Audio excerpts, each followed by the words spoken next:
My father, as the Lector of El Cid Cigar Manufacturers Company, was revered for his intellect and his splendid renditions of the works of Cervantes, Dickens, and Victor Hugo.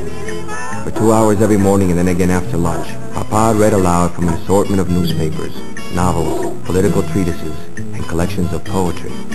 While the workers occasionally voted on what they wanted my father to read, more often than not they left the choice to him, a testament to their utmost confidence in his taste. For 21 years, Papa stood in his lectern and read to workers seated below him. Most of them smoked continuously as they listened to him, stripping, sorting, and rolling the finest tobacco in the world.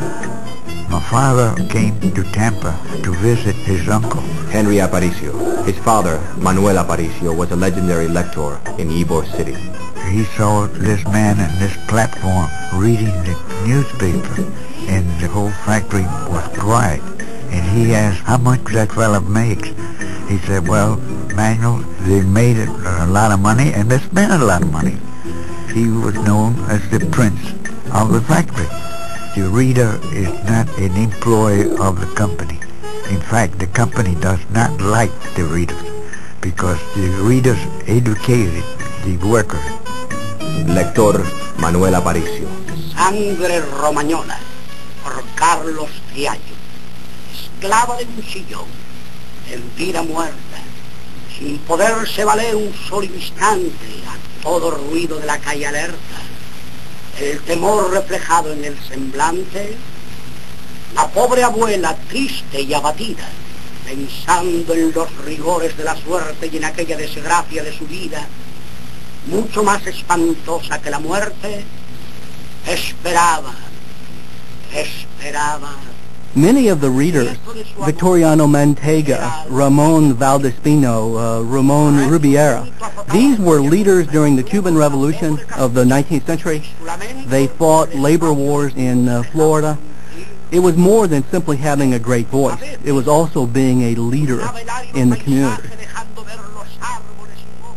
Gary Mormino teaches history at the University of South Florida at Tampa. There's a great deal of debate about the origins of the reading, that it began in a prison. A enlightened warden thought that a reading from Victor Hugo would be more redemptive than a flogging. Others believe it began at cigar factories in the 1850s in Cuba. The factory is silent. They waited till everybody was sitting down and all the work materials had been passed out, the tobacco leaf, and then they ascended the podium. Dr. Ferdy Pacheco paints and writes about lectors in Ybor City. He was Muhammad Ali's fight doctor for 17 years.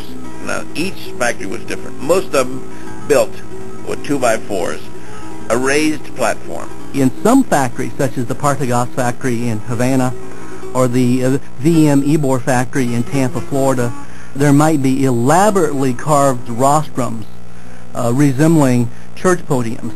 In other places, called buckeyes or chinchales, you simply sat on a chair.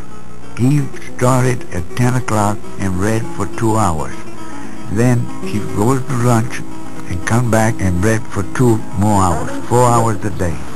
Por eso perece el parlamentarismo, por la hipertrofia de los partidos lucimiento, que nacen para servir el interés nacional, pero forjan inmediatamente otros intereses propios. In the morning they read the local news, Prensa Obrera, La Gaceta, and they had a Cuban Política Cómica, and we paid for it. We paid 25 cents a week.